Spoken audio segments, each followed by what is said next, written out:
All right. It says I'm live, so we'll see. Since nobody's watching yet, but I had some people waiting, so I figured I'll just talk to you guys while I wait for the other two to show up. All right. There's 5 people there. I've got comments. So can you guys hear me? See if the mic is working. Yeah, good. Leave in the comments if my microphone works. Here, I'll ask here. Is my... Oh, okay. Okay, Joe said yes. So, what's up, everybody? First live stream. I have some banners. I've got questions and stuff for the guys, so we can do cool stuff like this. So I've been playing with this thing, and I wasn't aware that Colorado is only an hour ahead. So we scheduled this week, and then I've been running around doing stuff all day. So I came back, and they hit me up, and they were like, "Dude, we're not ready." So we're waiting on the boys to show up, but it should be a good time. There was a bunch of stuff that we did that we could talk to them about, behind the scenes stuff, things that I didn't put in the video because I didn't want to make you guys sit for hours and just watch kind of grass grow. Like there was a lot of stuff with the fuel pump and things, trying to get it to work, and I would film it, and that's just not good TV.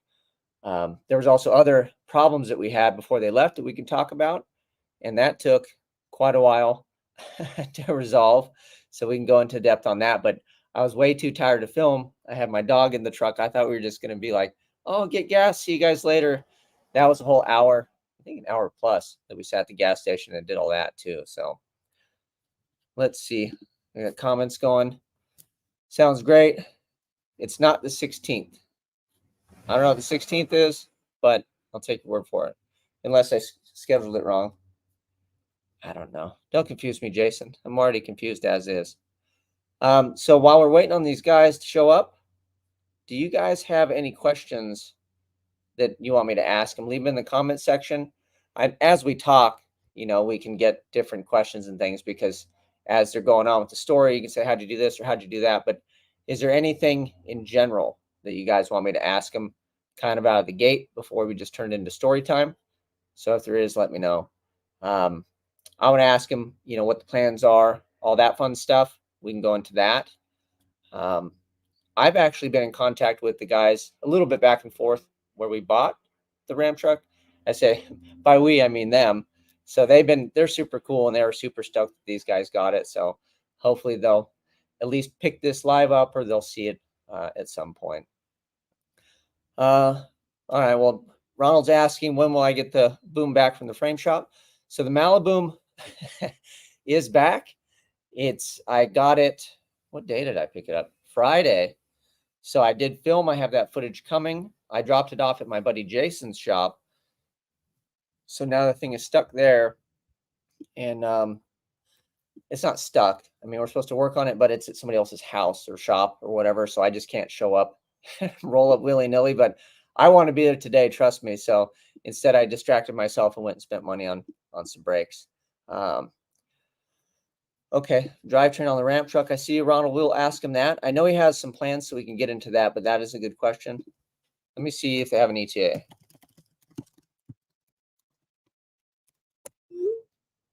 So there, I just asked the boys if they had an ETA.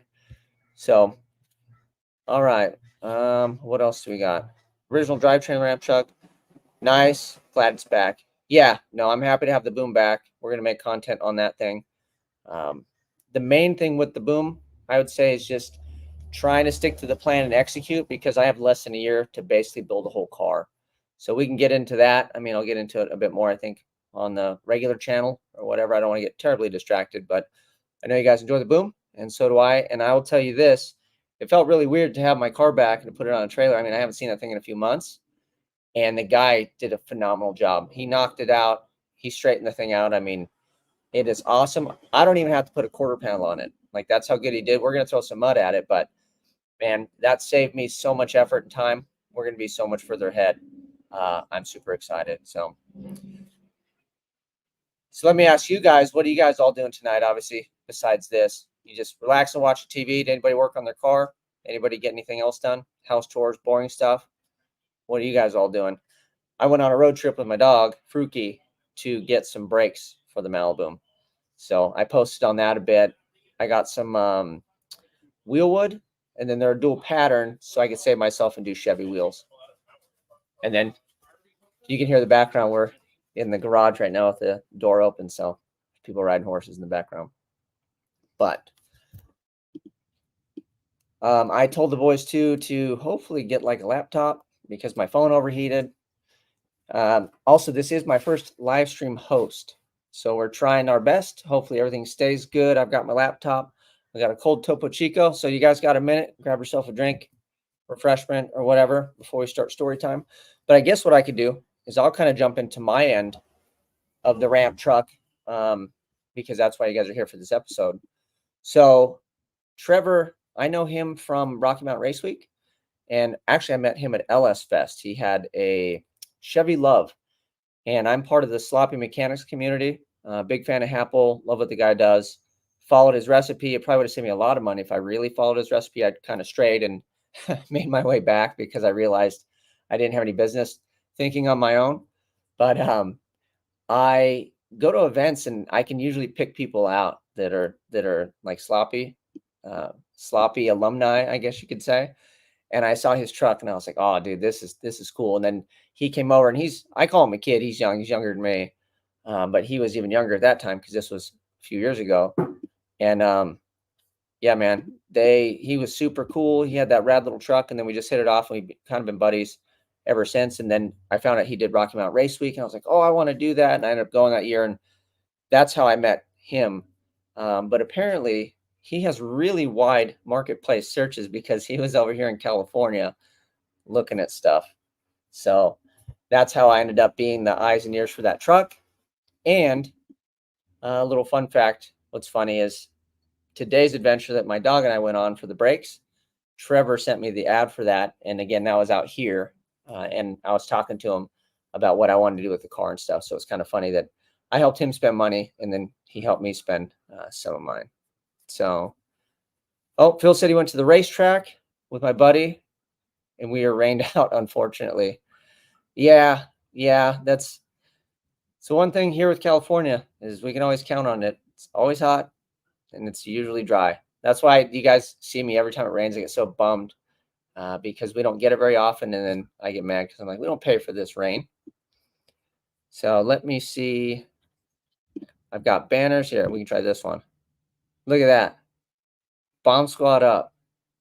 So then I have some other fun ones that we can mess with. So yeah, other than that, they are from Colorado. So I'm in Southern California. Those dudes got a one-way ticket and they showed up out here, and it was pretty burly for them to just do what they did. And I had some people comment on the video. The video got a lot of traction, and they were talking about, YouTubers doing the whole will it run thing. And I did title it that, but it was a legitimate will it run because the thing had cobwebs and like it was, if you looked at it and you were a car person, you knew that if the guy was telling 80% of the truth, the thing would probably run, but you never know. There are always stories. Everybody has a clean one owner. Everybody has a Ram when parked. And I got a good vibe from the guy. We had a lot of fun banter. He was dropping lots of F-bombs and things, which I don't care. But for the channel stuff, we try to kind of keep it PC. I know people have children and things, and I want people to be able to share this, with their family and friends and stuff. So if you watch the video, it was long, and I spent a bunch of time trying to edit the stuff out, like just bleep it out, not edit the dude out, because he is who he is. It's fine with me. And I thought I got it done. Well, I only started like halfway through. So all the bleeps in the first half that I should have hit, like I didn't hit any of them. And I was like, we'll just send it. But yeah, we had a great time over there. They were gracious hosts. It was hot as hell out. And it was cool that they kept coming to check on us to see if we needed anything and all that. So it was really cool. So let me check on these dudes again. Send them a message real quick. Get back. Oh, got 2 new comments. What are you guys saying? Yeah. So Dennis Allen says, look like a dust bowl. I wonder, let me see if I can, I don't know. Ah, see, we're learning together.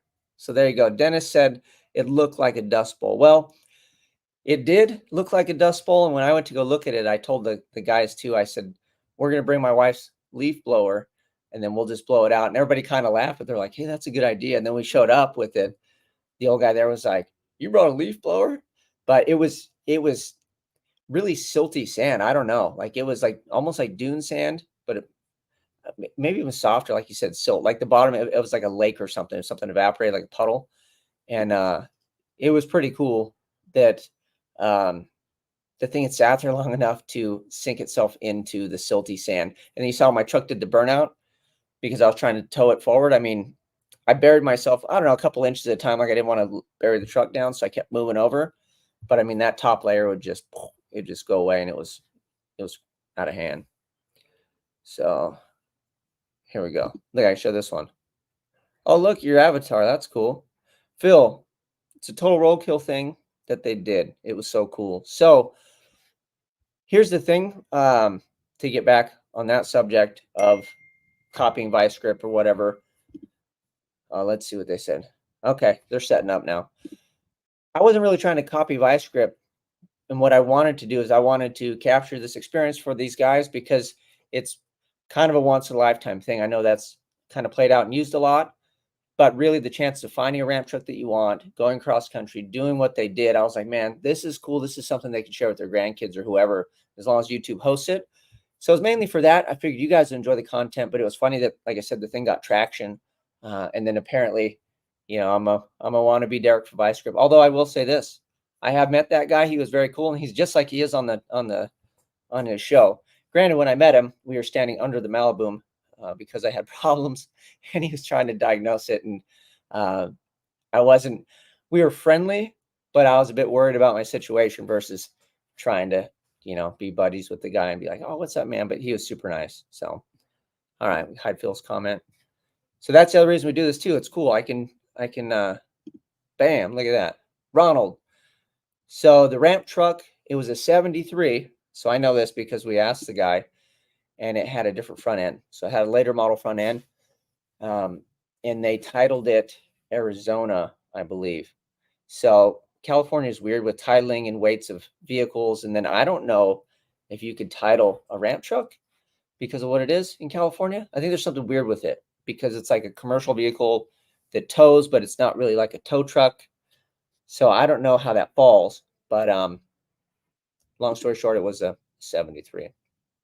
So what else? What else do we got? We've got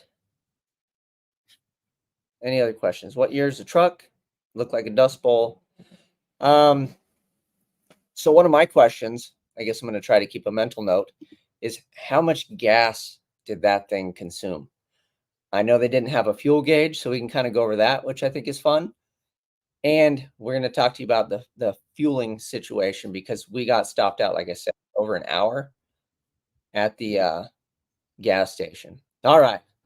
So I got the dudes here. Let me throw you guys down, and we're going to do the official because like I'm trying to be official with this thing. So let me do the intro, and we'll bring the guys back. So see you guys at 30. T-minus 30 seconds.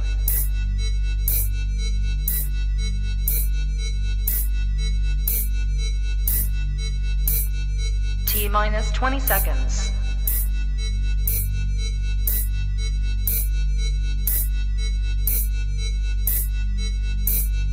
10, 9, 8, 7, 6, 5, 4, 3, 2, 1, 0. Hey, What's up, guys? How are you? What's going on? Good. I got a comment stuck up here, so let me see if I can move that. Real quick, let's do this for all the people watching while I try to figure the program out. Who are you guys? And then we'll start with that. So names, all that fun stuff, and we'll go from there. My name's Trevor Wilson, and then I'm Caleb. I'm just the friend that helped him with the truck. He's the one that bought it. So I just encouraged the poor decision. Well, as did I. Yeah. So thank you for that. So Ronald asked what year the truck was, and I have no idea on how to make that go away. So we're just going to click a new one. And it Yeah. says thanks. Truck's 75. Oh, I said a 73. So it's 75. Yep. Look at that. Already giving out false information. So 75.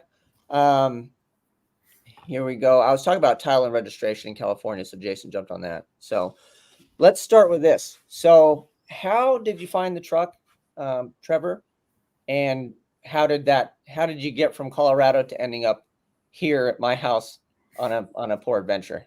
Well, I've been looking for one for a while because I wanted to do just a normal truck and trailer, but it turned out that it would be a little easier with driving. And then just, I know that I would be the one that would break down. So something that my wife could drive without hooking up a truck and trailer too. So I've been searching on Facebook and some pages and stuff. And I went and looked at one that was about an hour from me, and it just kind of fell through. And then I found this one pop up. And as soon as it popped up, I messaged the guy and told Caleb about it.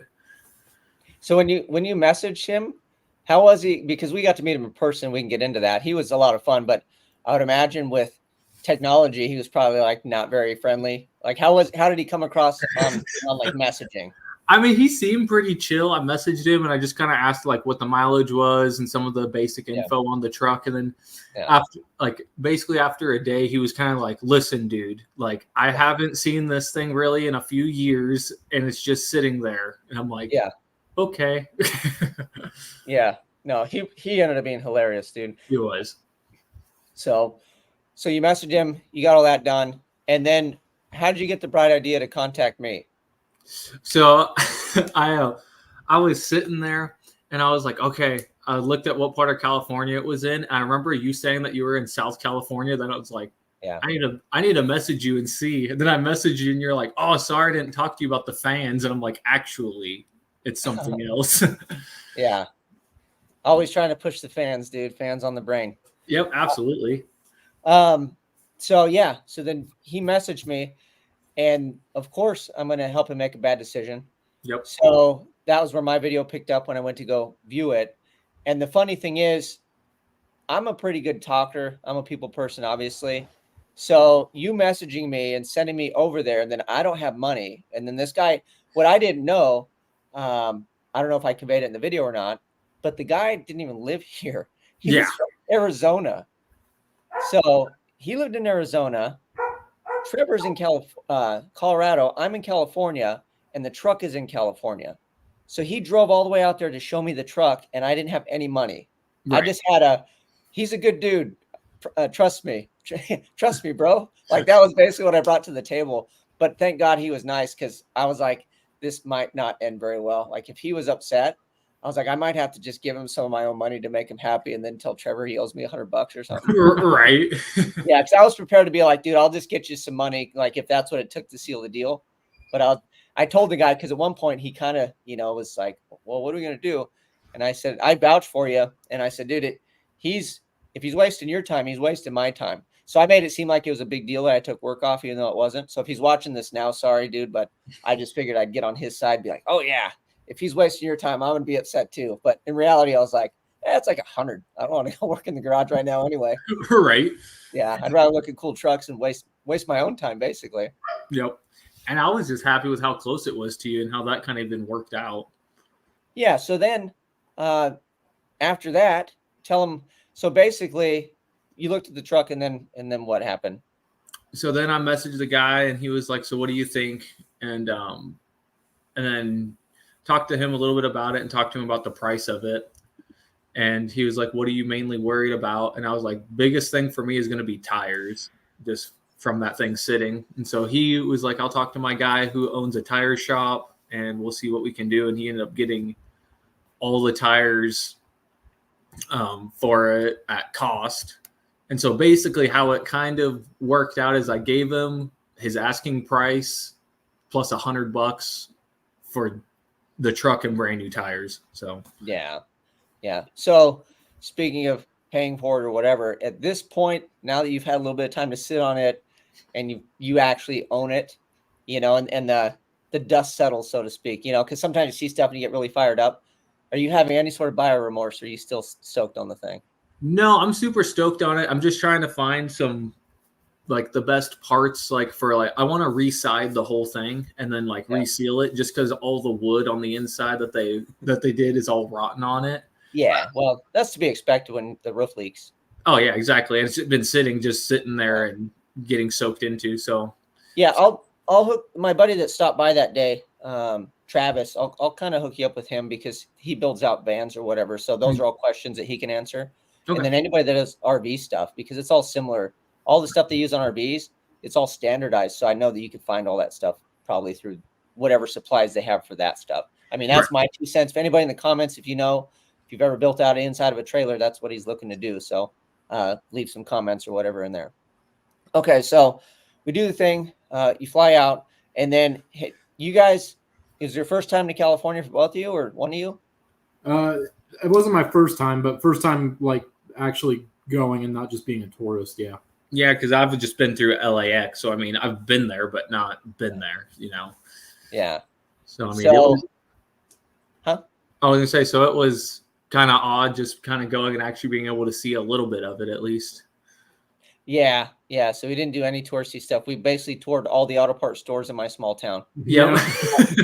We went all of them. So we did Napa, both. I have 2 O'Reillys and the AutoZone, and we bought parts from all of them. So that was awesome. Okay, so then you guys fly out, we show up, and then the video kind of shows that stuff. So let's talk about some stuff that people didn't get to see in the video. So the first night you guys come in, what time did you land? What, like midnight or something? We pull up to the house. Yeah, we kept getting delays, so yeah, it was like midnight or something when we finally got there. Yeah, and then of course we have an early next day. So instead of getting sleep, we decided to stay up till what, 2 or something? Yeah, I don't know. and just talk and talk and talk, and then it's an hour different, so it's like 3 or 4 o'clock for us, so we're just kind of wiped. So they're all excited, and then I didn't tell everybody this. I don't even think we said it on the video. So my wife and I pulled the Winnebago in the backyard, so we called it the Airbnb. So they showed up, and I'm like, "Here's your place to stay." It was comfy. So they slept in the Winnebago in the backyard, which is pretty funny. Well, and we got pretty lucky with weather too. It was pretty cool both nights we stayed in it. So. Yeah, and that fan helped. So they didn't. I have a neighbor right there, but it was funny. He wasn't home. I guess we could have fired the generator up, but I bet the surrounding neighbors would have not loved it. Yeah. So they didn't have power. So I had a cord that went out there to a fan because the way the bagel was, it didn't have power. So yeah. But I did offer, I said that your choices are, you can sleep on the floor because I didn't have an extra bed. My wife, we had a spare room, but she turned it into an office. So I was like, you sleep on the floor with blankets, or you can have beds, but they're outside in the Bago. So they stayed we called it the Airbnb. So that was pretty fun. Yeah, there you go. Jason said the twin turbo Airbnb. Yep, absolutely. Yeah. So they got 0 sleep in the twin turbo Airbnb. We get up early the next day. We had a list of stuff, kind of, right? Yeah. So we went and looked at the truck. And then when we got there and you got to meet the guy, what did you think of the guy and the truck the first time? I mean, I know I put you on camera, but it is like, what were you actually thinking?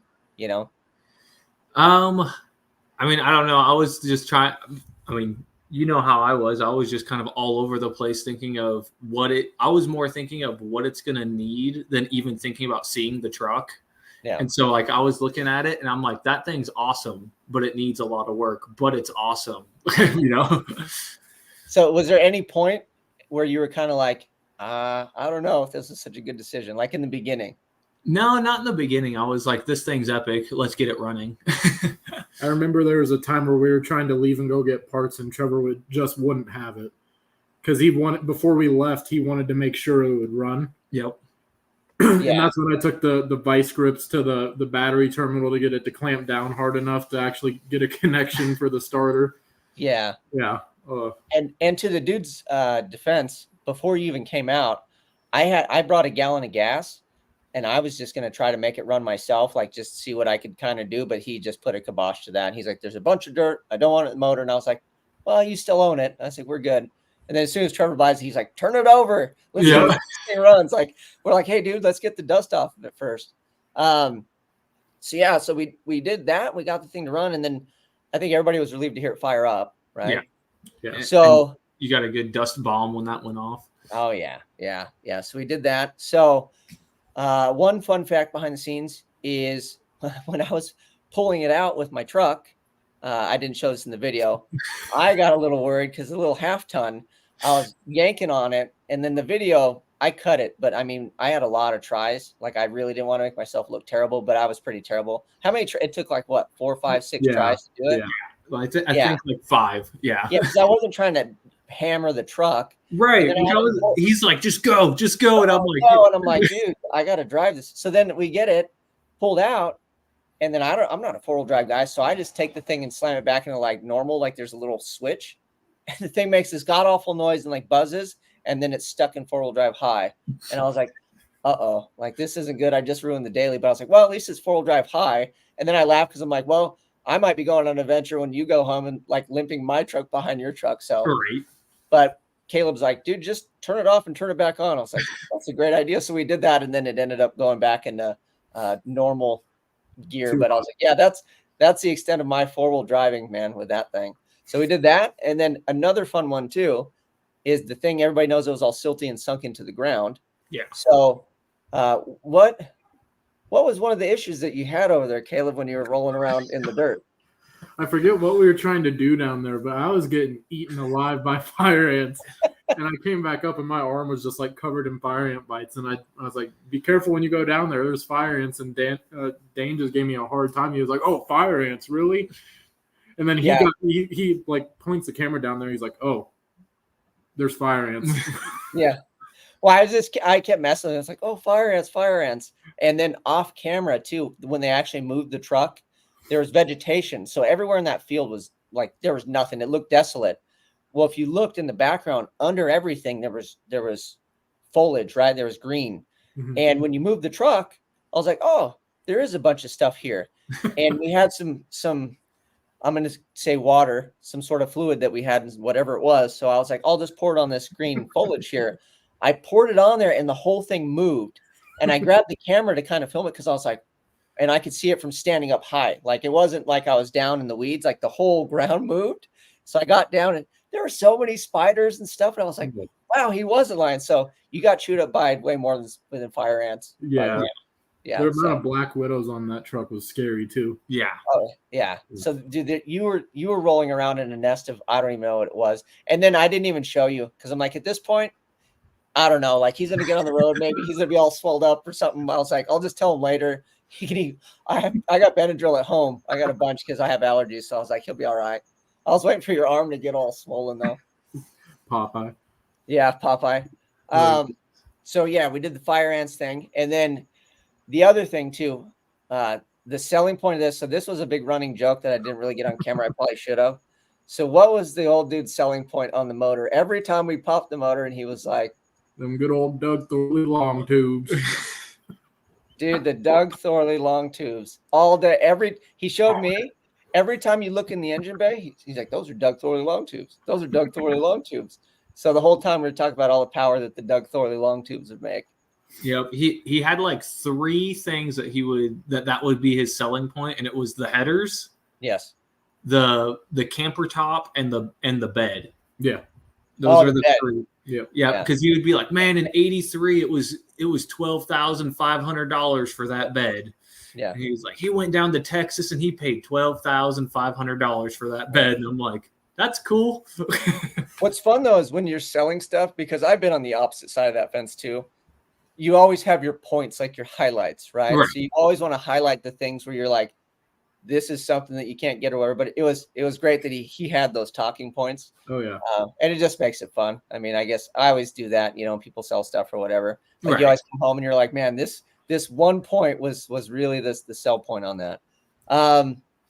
So yeah, we did the Doug Thorley long tubes. And then at any point, because we did leave and you're driving around, so you did have paperwork, but I didn't recognize any sort of license plates or anything on the back of that bad boy. No. No. Did you have any sort of trouble at all? No. I can't tell you how many cops passed us. Yeah. But we never got any grief about it. that's why I put that song in there, because so it's all copyright, but they didn't strike me on it. But the Riding Dirty song, Yeah. I was giggling when I put that in there because I'm like, they're legit. Like, I didn't want to point it out, but I'm like, there's no license, like not just tags. There's no plates at all. No, I mean, you have paperwork, right? But still, like, we pulled up at the first station and a cop pulled up next to us. Yeah. And we had the hood open. We were working on it and stuff. And I'm just like, don't make eye contact. Trevor was trying to find a place to dump the water, you know, because the water filter for the truck kept getting clogged. yeah, So he was trying to find a place to dump the water, and as he was trying to dump it, the cop pulled up. Yeah. and you're dumping the water filter. You don't want to dump water. It's the water that the motor's drinking, right? Yeah, exactly. Yeah. So speaking of water filter, I told these guys when we kind of first started. So I had a slideshow. I wish I had it. I have this picture of Caleb napping with my dog sleeping in the chair because he was so tired he passed out. So that was funny. I didn't want to blast it a bunch because I didn't want to be embarrassed, but we are giggling because it's a great picture because my dog's looking at me like, why are you waking me up? But while he was sleeping, Trevor and I was Trevor's ready to roll. Like, he's like, things good, let's go. And I said, dude, let's go around the block. And I was saying that because I knew he wanted to leave, but I'm like, I want to at least ride in this thing, you know, because I haven't been in it. I still have my wits about me. Trevor's like, we'll just take this on the road right now. So him and I tried to go around the block. I was like, let's just go around the block. We didn't make it around the block. We took 4 tries, and the third try or the fourth try, we almost made it back, and then we ran out of gas. We had 0 successful trips around the block. And that's how we knew he was ready. You guys were ready to roll. Yeah, and, So then you guys woke me up, and you're like, we're ready to go. And I hop in the truck, and I was like, so did you make it around the block? And Trevor just looks at me, he's like, nope, this is the farthest it's made it. Yep. Yeah. So we kind of had that in the video. We were laughing, but I didn't really go into it because I wasn't filming at that point because I was tired too. Yeah. So I just have some crappy vertical footage. But we went around my block several times, and I was waiting for like the police to roll up and be like, dude, what's this flame box weird at like whatever, it was Sunday night at like 1 in the morning. Yeah, 11 o'clock at without night. headlights. Yeah. Like, we definitely look like creepers. So that went down, and then here's the fun one. So I'll let you guys tell this story. So we go to the gas station. Caleb is there. We go to put fuel in, and then I'll let Trevor actually talk because I talk too much. So what happened at the gas station? I think it was the saddle tank that we ended up using is the passenger side. So the filler neck crosses across the frame to it, and it goes down, like it goes and then loops down and then comes back up. And it was just filling up the filler tube and then just clicking over and over and over. We get like maybe like a quarter of a gallon. Yeah.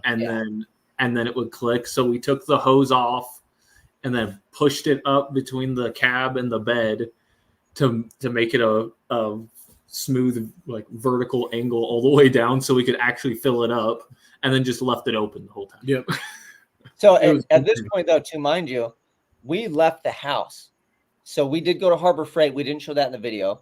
So we went to Harbor Freight, and he grabbed like what? 1 box of tools, zip ties. What else did you buy? Let's see. Gas can, some zip ties, tie down straps. Microfibers. Did you get duct tape? I know you got wire. Did you get duct tape? Yes, you got some Gorilla Tape. Yeah. And you were set. Yeah, styling. We were good to go. And I think that was it. That Harbor Freight set saved our butt, though. Oh, yeah.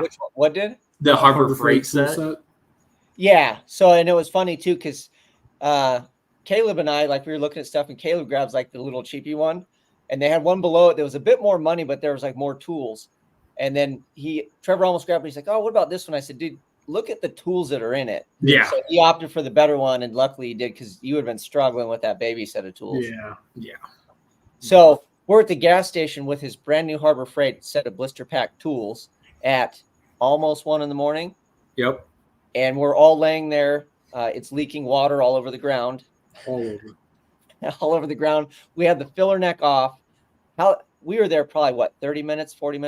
Yeah, at least. Yeah, that hose was rock solid. Like, we could not, it was because it's filler neck hose. It was terrible. Yeah, it's got the steel wire inside of it.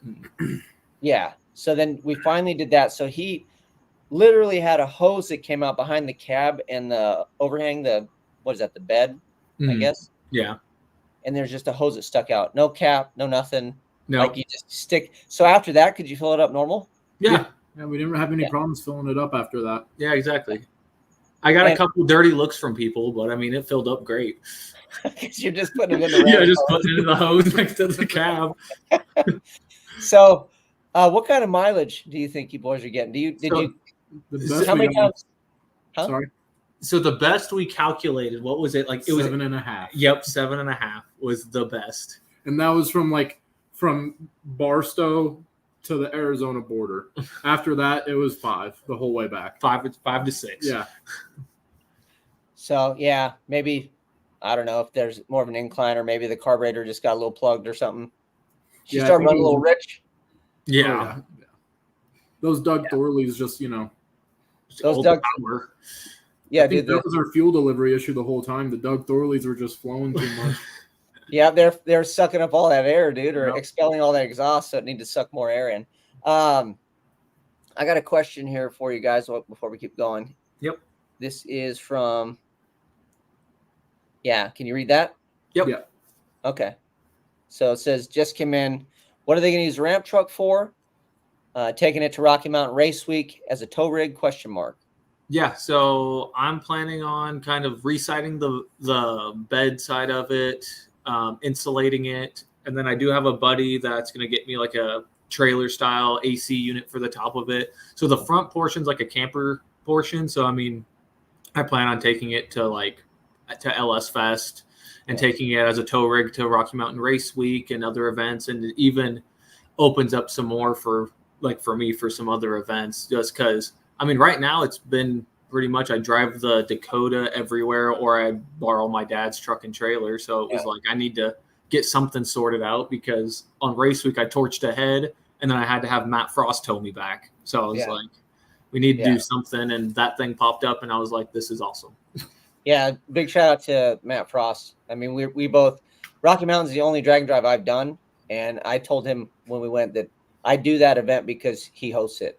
Mm-hmm. Yeah. So it is my primary event. And again, when my wife and I went, he opened his house to people on the route. Yeah. And I told her, I said, that's the kind of person he is. But then fast forward to this year, you blew your truck up or whatever. Yeah, you live in the same vicinity, but he didn't have to tow your stuff home, you know? Right. Yeah, he moved stuff around and he sorted stuff out. Yeah. And he's like, I'll take it home and then you Yeah. can get it sometime. So no, it was a huge help. Yeah, no, that dude's awesome. He's no BS though. That's the other thing I think where people, anyway, we won't get into Matt Frost. Love the guy, respect the dude, love the event. Back to it. So on the road, you fixed several things. Was there any like traffic incidents? I mean, was it pretty boring? Did the thing give you any fits? What about like the passes, climbs?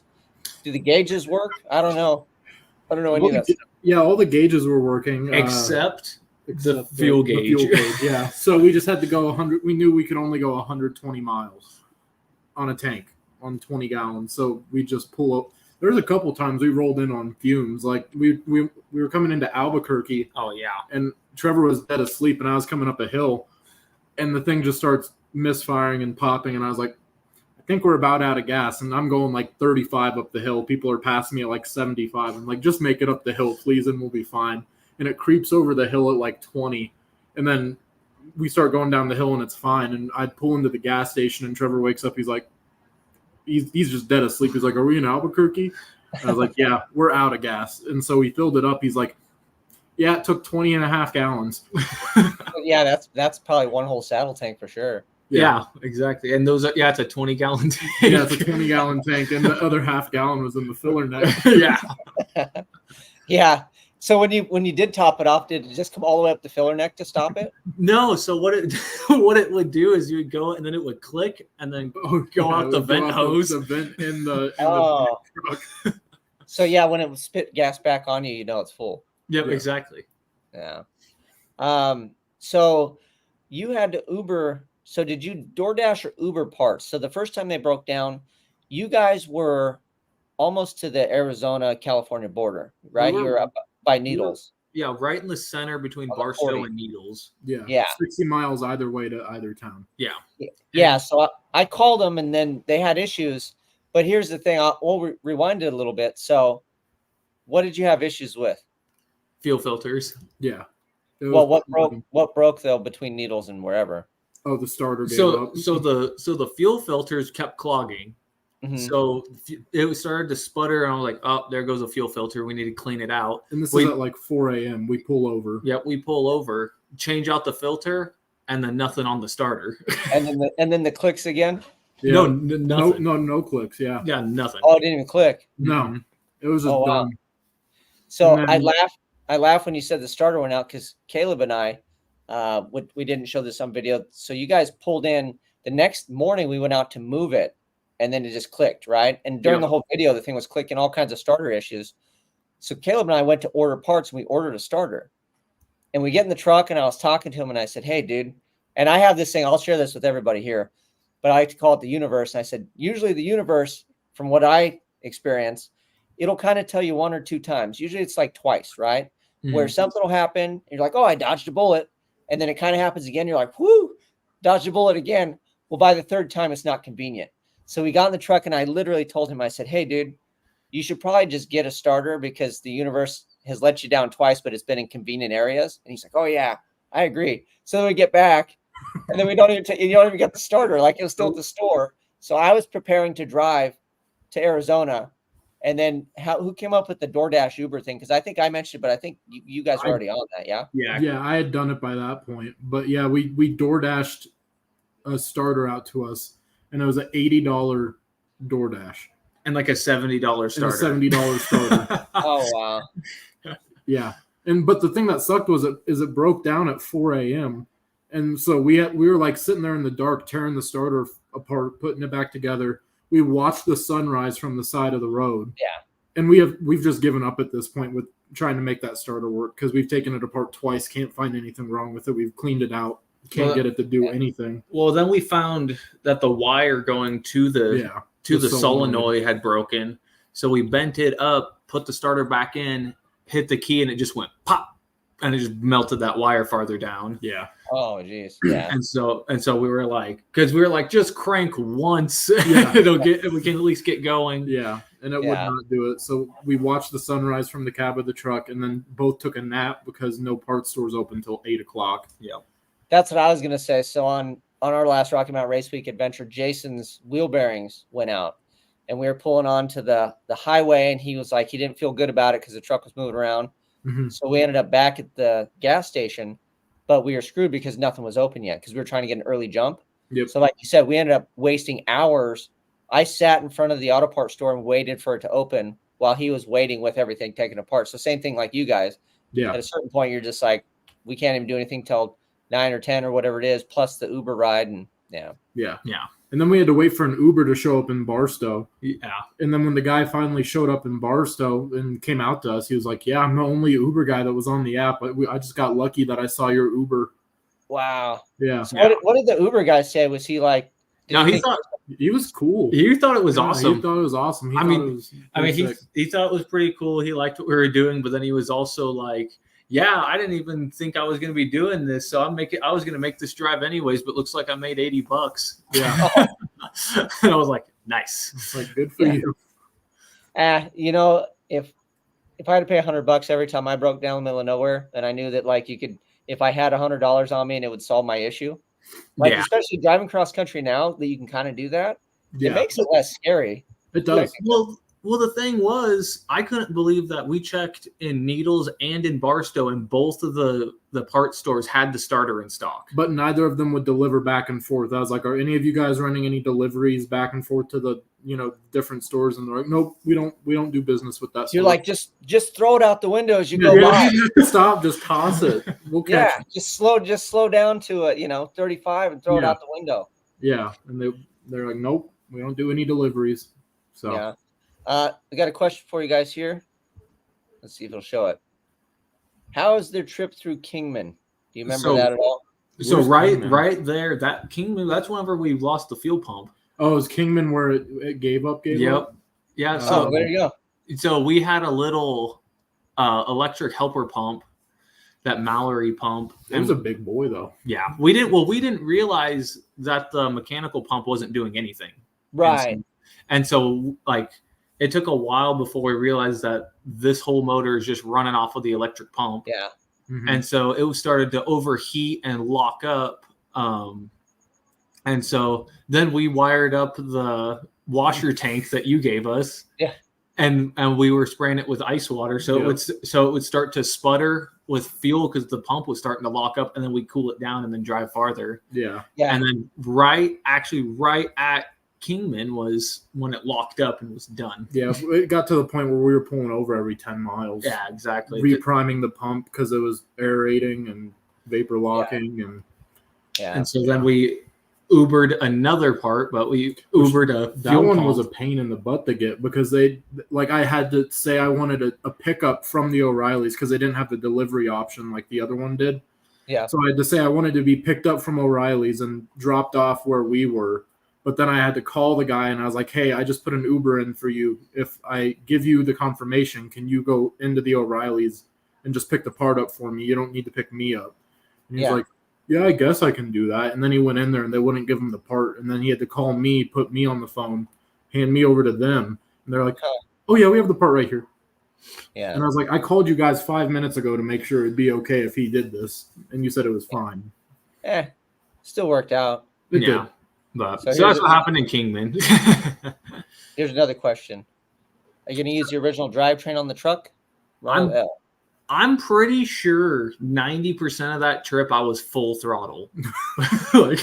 Yeah. It was bad. Probably 95% of the trip. And I mean, it did good. It cruised at like 70. It was picking up cylinders. It was. As we were driving. It started. The rings probably aren't even sealed, dude. Right. With all the smoke it was blowing, I mean, and it stopped smoking and it started smoothing out. Yeah. But I can't leave that 454 in there. So I'm still between a few options. I have a buddy that I might get a 12 valve from Cummins, or I've also got an 8.1 Vortec motor that I'm thinking about putting like a 76 turbo on or something and putting that in there with like an Allison or something in that. But I'm still, or a 4L80, but I'm still kind of back and forth on, just mileage for it, pulling power, longevity, and then just looking through everything on it and different options because it does have a good amount of room. But if I did like an Allison in it, I'd have to cut the floor. So that's why I'm leaning towards like a 4L80 or something. Yeah. But so Jason said that too. He said turbo LS of 4L80. He's doing that on a what is that, a C30, Jason? I don't know what that is. I think it's a 1 ton. It's similar to what you have, but obviously without the ramp and all the extra. Right. So it'll be interesting to see how that works. And then I have my motorhome. My motorhome's fine. That thing goes. But the diesel thing it's hard to beat, but the pricing, you know, it's just everything is a primo. It's like driving a Corvette. Like as soon as it's a Corvette, now the water pump is special. Now the alternator is special. You're like, no, it's the same thing. It's in a different little case, but it's the same. Yeah. So diesel stuff is a whole nother level. But when it works, when it works, it pulls good and everything. But coming up through New Mexico, we were going full throttle, going through Raton Pass into Colorado, and we were going 30 miles an hour. Yeah, full throttle all the way up the pass. Yeah, she was a unit. It was not happy. Does it have a temp gauge or anything? So Jason says it's C30 crew cab. Oh, nice. So that's what this is, or it started out life as. Yeah. So you have the same truck, just with more weight on it and 3 extra fuel tanks. Right. Oh, there you go. That's an idea right there from a Viral Spectre, a C6 Cat. Put that in the goodness. That was a big boy. Yeah, I just have to plate the whole frame. Yeah. Make that work. Yeah. No, it would be but the float and then I was thinking about like with an Allison in it. So the heater core went out of that truck, and the only rust is in the passenger side footwell where the coolant just went into the insulation and just rotted right there. There's a hole about like that just right through the metal. So I was like, I could fix that and cut up the tunnel to make an Allison fit, or if I need to clearance it for a Cummins or something. So I was also thinking about that. Yeah. I mean, the options are endless. It's only money, right? It's time and money. Yeah. So speaking of time and money and effort, so you guys made it there. You've been home with it for like a little while. Yep. So where does this thing actually live? Like, do you have a spot for it? Do you have enough property? So right now it's sitting out my parents' property because they have enough property, and where I'm at does not. But it was funny, the other day I went over there and I was just kind of vacuuming it out and cleaning out some of it. And one of the neighbors came by and he was like, dude, this thing's awesome. Bring it to my house. And I'm all, okay. So I went over there and he had a big heat, like industrial pressure washer wired into his house. Oh yeah. With like different, he had a rack of chemicals and things. And he was like, we're going to make this thing look new again. Oh, that's cool, man. And so we cleaned it up. We got the chrome all cleaned up again. Got all like the from it sitting that like soot almost, that like sand that was all caked onto the windows. Got all that off, and we cleaned it up a whole bunch. So that was pretty cool. So what is the? So Dennis Allen wants to know if you know what the GVW is. 8900. It says it on that camper special plaque on the side of the truck. Really, that's it? Yep. Well, that's what I don't know now. What the frame. That's what the C30 C30 was capable of. Was originally. Because I was gonna say it's got to be more than that, but that tubing's not very thick, you know. But that's the camper special without that metal bed, though. Yeah, without the bed on it, and it looks like when they did the bed, it looks like they added a bunch of leaves, and I don't even know if that's the stock rear axle in that thing or what they've done to it. So I'm not even really sure. But factory, that's what it said. There you go. Dude says all our sweepers have Allison transmissions. Dang it. Now it's giving me too many ideas. I wonder what the bolt pattern is on that, though, bell housing wise. I wonder. Yeah, you have to get an adapter for it, usually for depending on what we're doing, but that and a controller. But. Yeah, I don't know anything about Allison stuff. I struggle with the 480. That's about the extent of my transmission career. Right. I can get one of those magical unicorns to function like I can do a power glide in 480. I'm out. We're done on that. There you go. So, as far as a timeline, I guess, you know, what would your ideal time frame be? Are you going to try to do it in a year, a couple of years? I mean, so is it getting the plan together or is it budget? I mean, obviously there's a bunch that goes into it, but what's your plan? So right now it's kind of budget, and I mean, I'm not trying to get the whole thing done right now. I'm trying mainly like just to get a plan for the drivetrain. So then I'll probably pull motor and trans out and sell it and then put that towards a power plant. And I'd love to at least, you know, fix the little pieces on the truck that have looks like broken the screws on some of the enclosed portion and it's flapping and stuff like that. So it's like fix some of that, tidy some of it up. But goal would be I'd like to take it to LS Fest West. I think that would be cool. How far is that from you guys? 10 hours. Yeah, 10 hours ish. So like 30 in that ramp truck? So probably, 25, and we'll say 25 in the ramp truck. There we go. 15 was 30. Yeah. So here's another question. Have you even, 36. I mean, you probably haven't, but have you even thought about trying to sneak your truck in there and measure to see if it even fits? So it's close. It looks like I might just have to pop the parachute off. It's a little long, but height-wise and everything, you think? Height-wise, it's good. And it'll drive forward, or do you have to back it in? Both. It'll fit either way. Mm-hmm.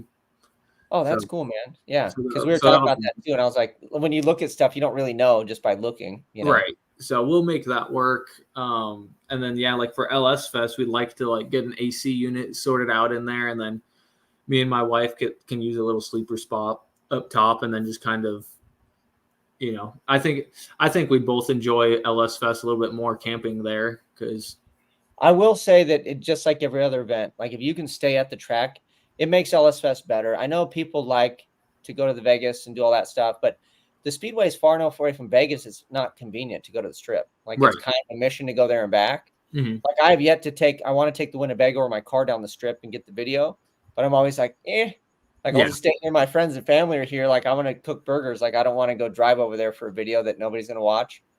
But yeah, if you get all that, it'll be cool. Cause then we could park the ramp truck by the Bago. Like we're going to have all the donkey vehicles out there. It'll be fun. Well, I thought it would be cool. Like even trying to talk with like Chad and seeing if we could get over by the Holly booth, see with the tow rigs and everything. Be kind of cool to have the tow rig and the race cars. Cause I mean, the Winnebago is sick, and then that thing's just different. So I was like, thought I they think would that- like that.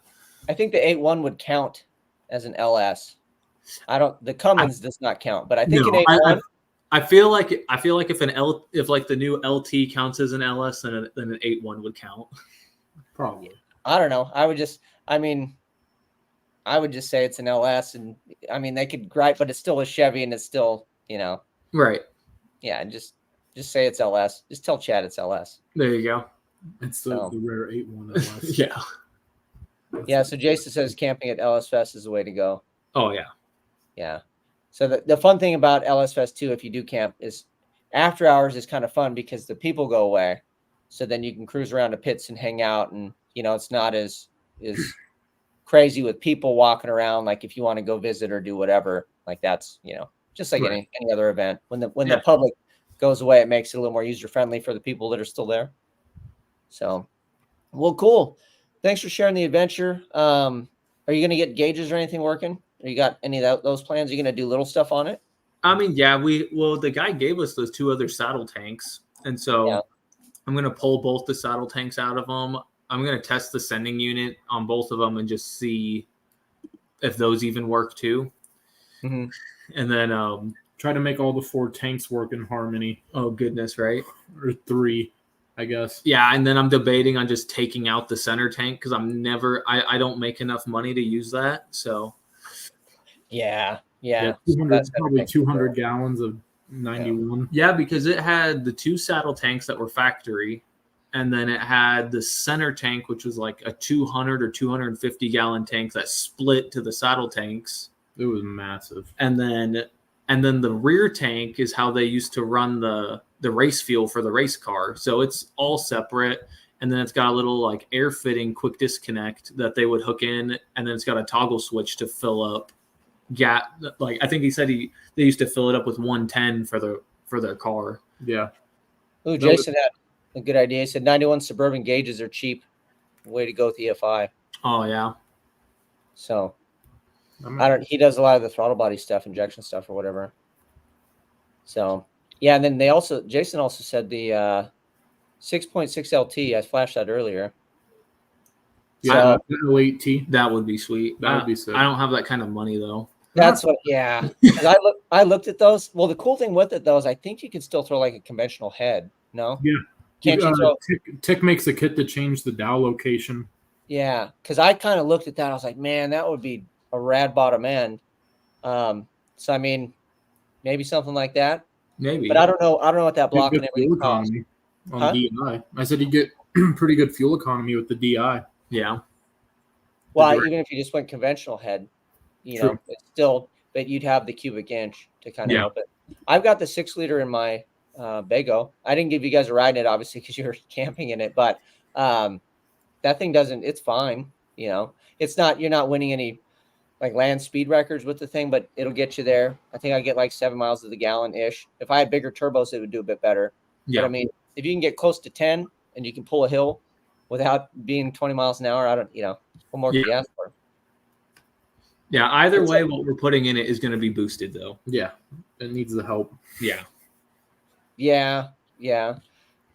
So with the Winnebago, I had so many problems cooling it that I didn't really pay attention to the fueling, right? Like I was like, we'll just feed it fuel, keep it from blowing up, and then we got to keep this thing cool.